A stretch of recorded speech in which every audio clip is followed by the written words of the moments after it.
How does the Saints defense hold up against the eye test versus the actual stats through week 10? Welcome back to The Dot, presented by Matt Bauer Group. I'm Brooke Kirchhoffer. He's Nick Underhill. All right, let's look at the actual stats through week 10. The Saints defense ranks 10th overall.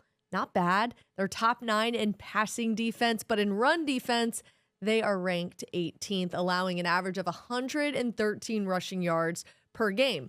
The Saints are second in interceptions, which is really great, but they are tied for 28th in forced fumbles. So, Nick, what does the eye test say in comparison to these stats? It's tough because I think recently they've been a little bit worse than those numbers for sure. And it's just kind of the way they're starting games has been very slow. And the offense had to dig them out 2 weeks ago and kind of keep them in the game. Last week, they started out really slow, and it was a huge issue just with how the whole entire game was played. So I think they started off at a high point, and they've kind of let off a little bit.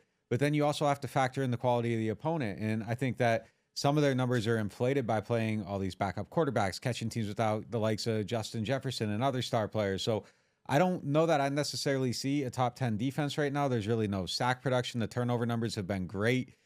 But a little bit of this might be just because of recently they've kind of fell off a little bit. We'll find out if this is a good defense based on the rest of the schedule. They should dominate the majority of the opponents that are left. Yeah, if they are who they think they are and who they should be and what they're expected to be, there shouldn't be games like last week. You should be able to stop someone like Josh Dobbs. You should be able to go into Atlanta and take care of a really mediocre offense with the quarterback who probably wouldn't start on any other team, regardless of which one it ends up being. So those are the games that you kind of have to dominate. You still got Carolina. The only real big test, it feels like, is Detroit, and that's more scheme than talent really overall too. So if you are that talented on defense, you should be able to stop Jared Goff. So you should be able to be the reason your team's winning games. And recently, they haven't been that, and that's what they have to be for them to operate the way they want to. Should be has been something we have said a lot on our show on NewOrleans.Football.